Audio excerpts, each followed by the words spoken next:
In the land of Okwago, they were known for the lush vegetation, the wildlife, and the men and women. The men were warriors, and the women were endowed with so much beauty that all around the globe people came around to marry them. Obidike was a village warrior. He wasn't just a warrior, he was a gifted herbalist. He used herbs to cure different sickness in the village, and people respected him for that. His father was the village chief. Obidike Ume was so strong that anytime the village held a wrestling competition, he always came out as the victor. His father had lost his mother when Obidike was still a young child. He had been single for years, and soon he was getting older and needed at least a companion to help him through his old age. Obidike's father later took a bride, a young widow who had lost her husband after just a year. The marriage was childless, and so she needed to remarry. Adaku was the chosen bride for Obidike's father. Ebubedike went to her family and took her in as a bride, and she assumed the duty of his wife. She was a very wicked woman and often tried to cause a rift between Obidike and his father. Obidike was single and was getting older, and this bothered his father. His father called his attention to the need for him to settle down and find a wife. Obidike finally met Ifenkili, a young maiden he had treated her father of a serious case of malaria. He liked her, and soon they started going out together and were seen by all. Obidike finally paid her bride price and brought her home as his wife. They enjoyed each other's company, and soon Ifenkili became pregnant with child. Adaku stopped attacking Obidike and started caring for his wife to his surprise. Obidike was surprised that Adaku, whom always treated him with scorn, had finally accepted him. One night, after Obidike and Ifenkili finished eating their evening meal, Obidike woke up with a startle as his wife was screaming in pain beside him. He tried all he could, but she started bleeding heavily.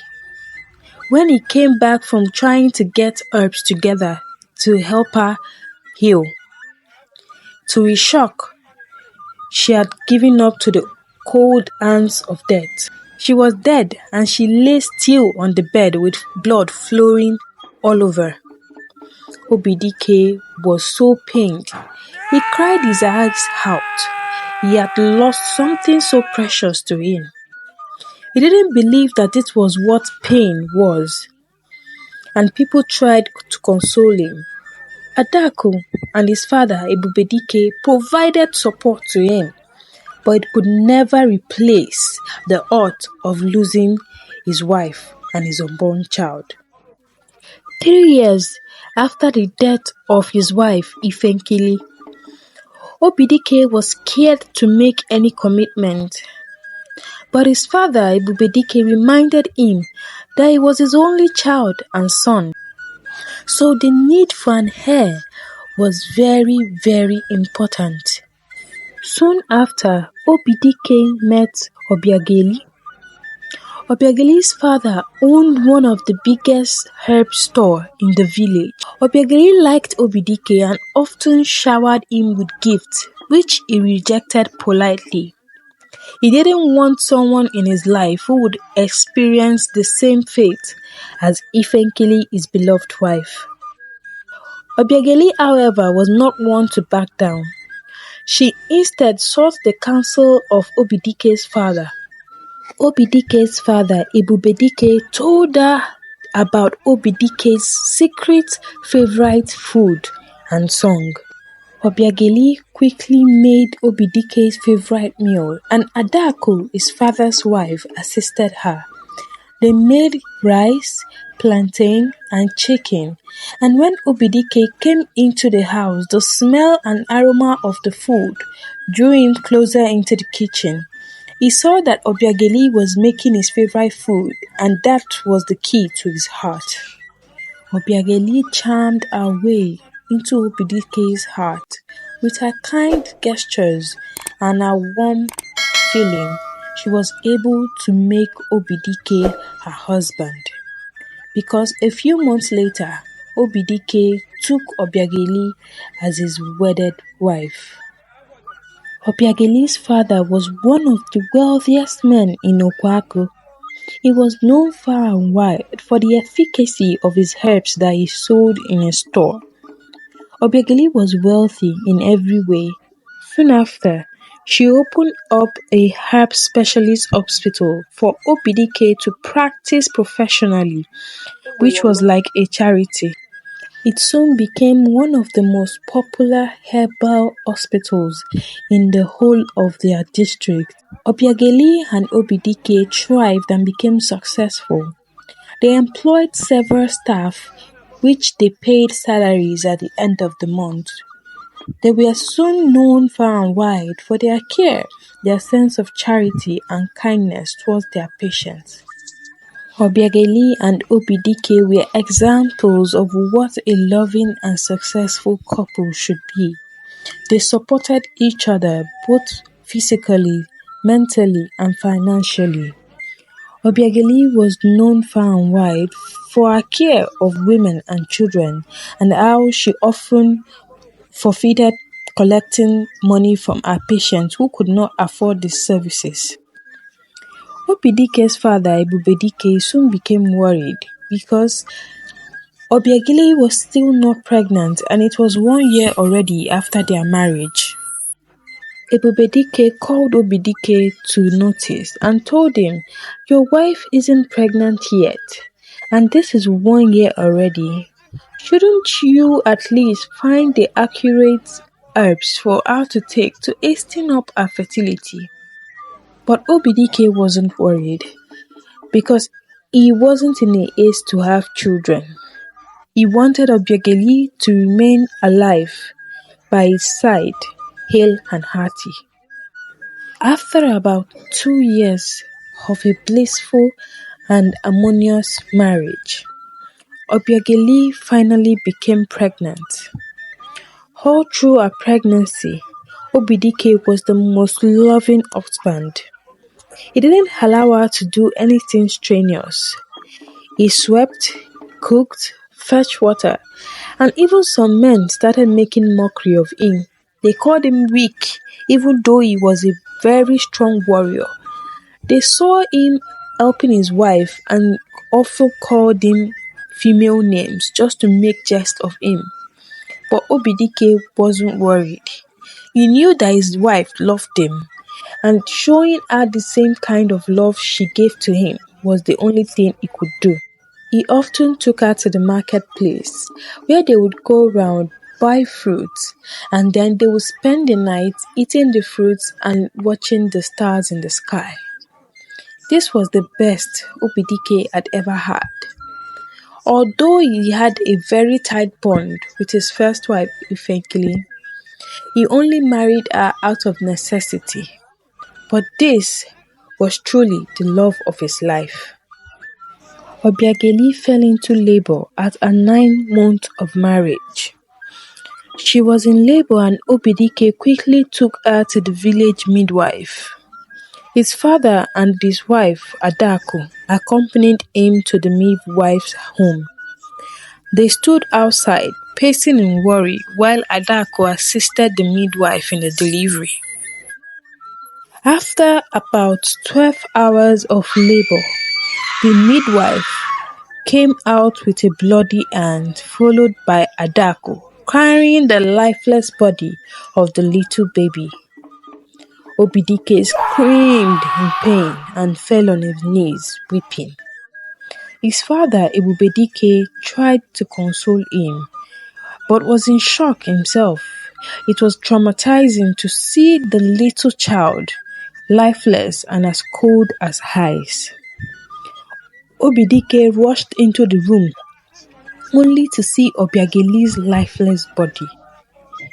He wept bitterly and was unconsolable even by his father. Rumors started spreading in the village that Obidike was cursed and that he couldn't even use the herbs he used in healing people. His gift from the gods was a total waste to his own offspring. He started losing his mind and fell deep into depression. Obidike became a shadow of himself and fell into a very heavy drinking habit. His father was too emotionally traumatized to even console him properly, and Adako often served him food with a sorry and pitiful look on her face. 5 years later, Obidike had lost his herbal hospital. His staffs had already resigned because he couldn't pay them anymore. His drinking habit had consumed most of his savings and finance. He was broke and lonely and was just known as a once great man who had lost everything in his quest for something special and someone to call his heir. A man, Mazi Okafor, had come into Okwagu with his beautiful and unusual daughter, Olamma. Mazi Okafor was a palm wine tapper. His palm wine became the best among the people of Okwagu. He took the largest customer base and soon became very popular amongst all people. His shop was often filled to the brim. Even women were not even ashamed to sit and drink amongst men. Obidike became their regular customer who often spent all his days drinking. Olamma and her father, Mazi Okafor, were very hardworking. They worked from Monday down to Sunday. They did not take any rest. So one night, as Olamma was about to close the store, her father screamed, and when she rushed over to him, a snake had bitten him, a poisonous one at that. Olamma was scared and started running to a medicine man for help. When she got to the medicine man's house, he told her that this was beyond his specialty and that there was only one man who could give her herbs that could cure her father. But that this man was no longer practicing and he doesn't know if he would attend to her. He pointed Olamma to the direction of Obidike's home. After several knocks on the door, Obidike opened in anger. Who is disturbing my sleep at this hour? Olamma fell on her knees crying. She started narrating the situation to him. Eventually, he picked some leaves from his room and followed her to her house. He loosened the clothes tied on Mazi Okafor's legs. He applied the leaves onto his leg and also gave him several drops of it in his tongue. Mazi Okafor was in coma, and Obidike often came to check up on him and give him his medication.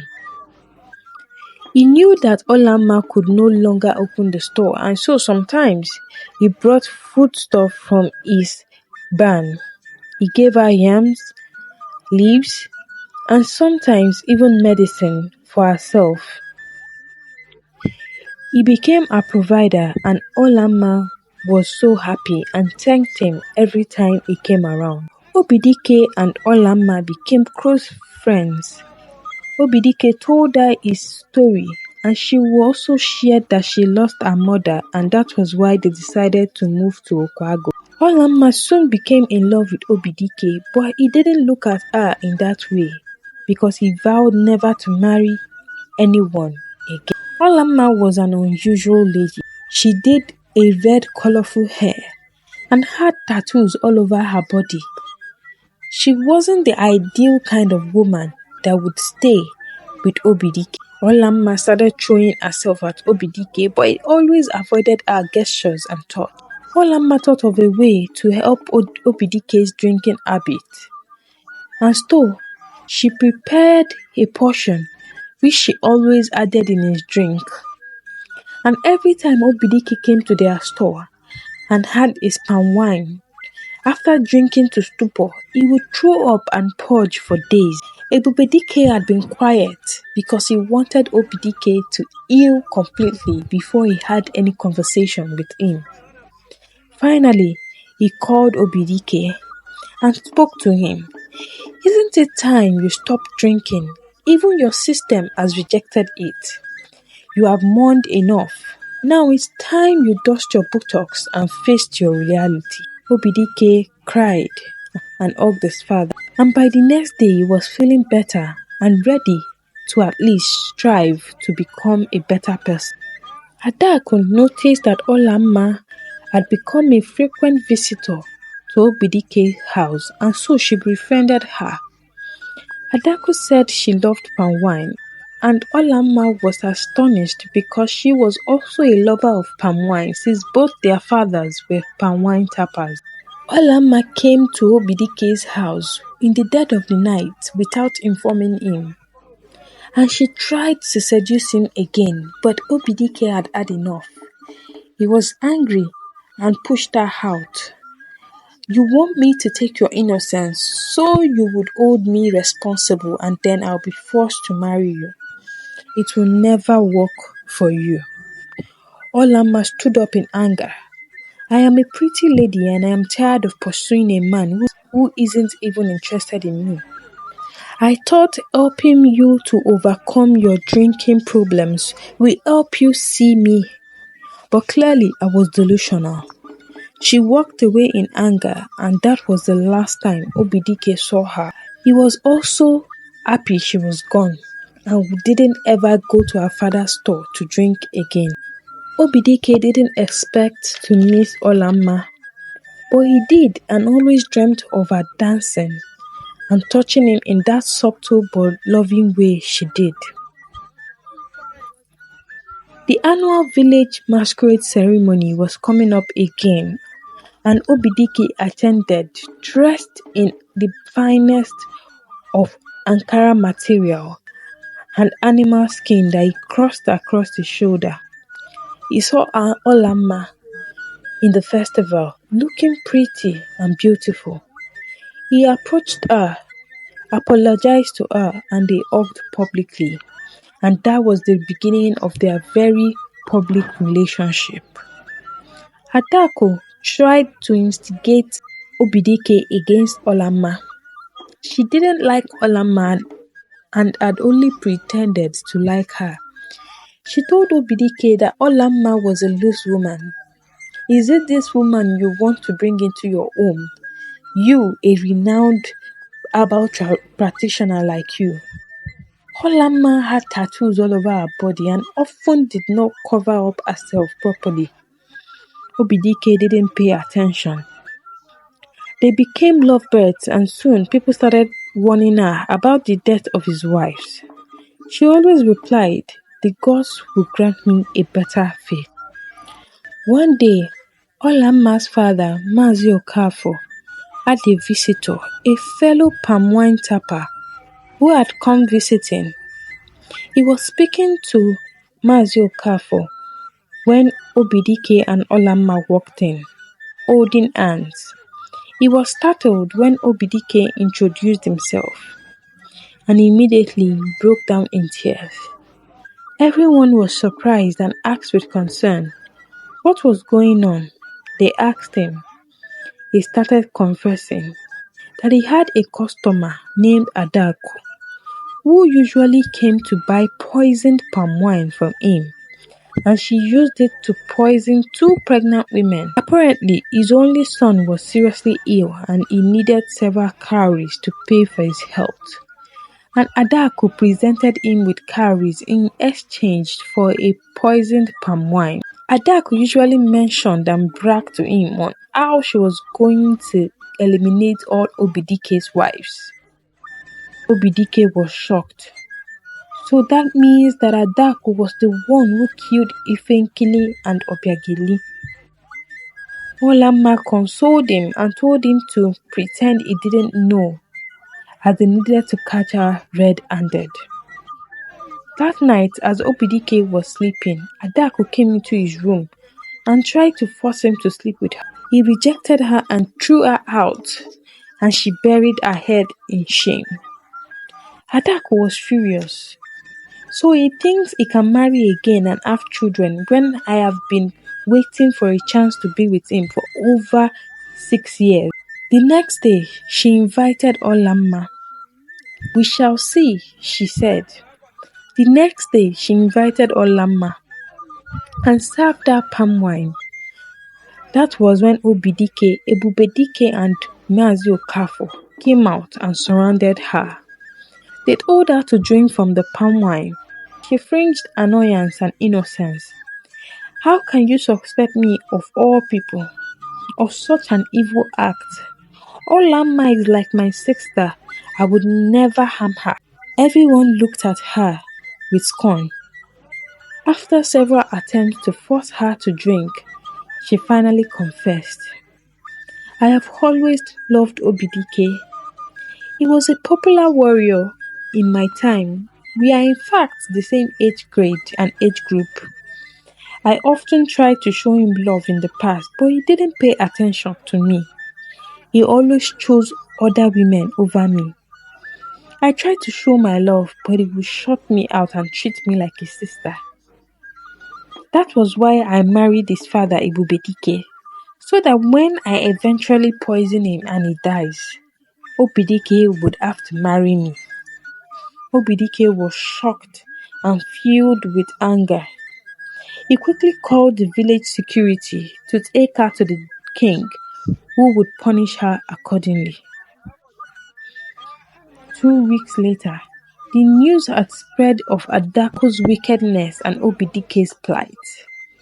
Everyone felt sorry and always gave him words of encouragement. Obidike started his herbal hospital again. With the help of Olamma, they hit the ground running. They employed staff again and treated them with respect. Even the old staffs came back and assisted with the large number of people who visited the hospital. Obidike proposed to Olamma, but she declined, saying, I don't want to pressure you into getting married when you are not ready. Obidike said, Olamma, I was looking for God, looking for mercy, but I found you instead. You are a gift to me from God, and I will treat you like a precious gemstone. Olamma cried and accepted. They got married a week later, and the ceremony was large and filled with so much happiness and well wishes. Thanks for watching. Moral of the story: we should never be afraid to start again. Regardless of how many times we fall, we should rise 10 times more. If you enjoyed this story and you've learned other lessons from it, I will be glad and happy if you would share them in the comment section.